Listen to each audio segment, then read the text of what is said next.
Hello నమస్తే welcome back to my YouTube channel వేసి paradise. I am Gajavelli Sai Sahithi. ఈరోజు Sankranti special పిండి వంటలు సిరీస్లో భాగంగా పెసరపప్పు చేకోడీలు ఎలా చేసుకోవాలో చూపించబోతున్నాను. ఇది మా నానమ్మ రెసిపీ.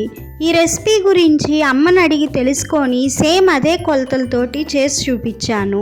రెసిపీ ప్రాసెస్ మొత్తం చూసిన తర్వాత మీరు కూడా చేసుకోవాలనుకుంటారు. Let's begin the recipe process.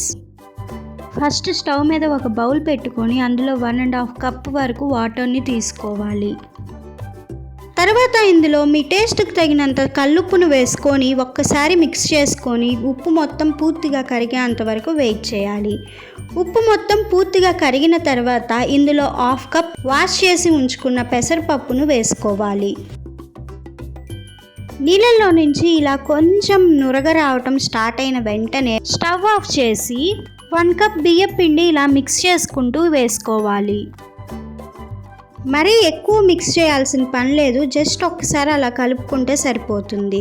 ఇప్పుడు ఈ పిండి గోరువెచ్చగా అయ్యేంత వరకు వదిలేయాలి. ఇప్పుడు పిండి మొత్తాన్ని ఒక పెద్ద బౌల్లోకి ట్రాన్స్ఫర్ చేసుకొని చేత్తోటి నిదానంగా సాఫ్ట్ డౌ లాగా ఫామ్ అయ్యేంత వరకు మిక్స్ చేసుకోవాలి. నీరు ఏమాత్రం యాడ్ చేసుకోకండి. మనం నిదానంగా కలుపుకున్నామంటే పిండి మొత్తం ఇలా దగ్గరికి వచ్చేస్తుంది.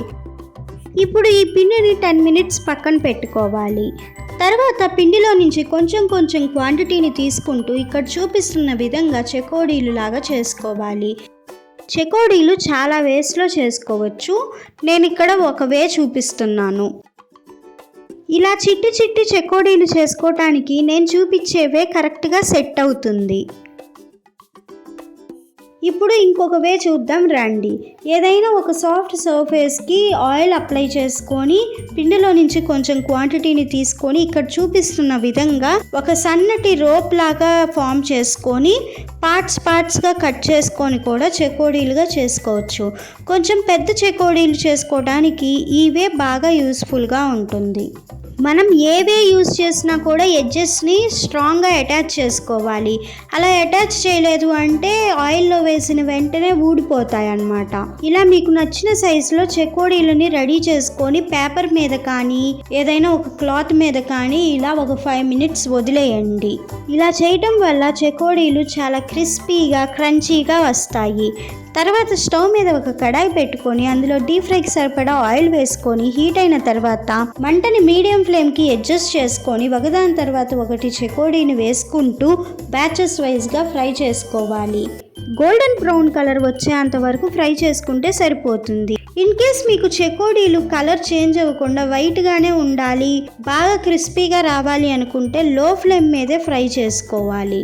ఇలా రెడీ అయిన చెకోడీలని 8 కంటైనర్లు స్టోర్ చేసుకొని ఎంజాయ్ చేయండి. మా నానమ్మ చేసే చెకోడీల ప్రాసెస్ నచ్చింది కదా, అయితే వెంటనే ట్రై చేయండి. టేస్ట్ అయితే అదిరిపోతాయి. మన సంక్రాంతి స్పెషల్ పిండి వంటలు సిరీస్లో ఇంకా 4 రెసిపీస్ రాబోతున్నాయి. అవన్నీ మిస్ అవ్వకుండా ఉండాలంటే వెంటనే సబ్స్క్రైబ్ చేసుకోండి.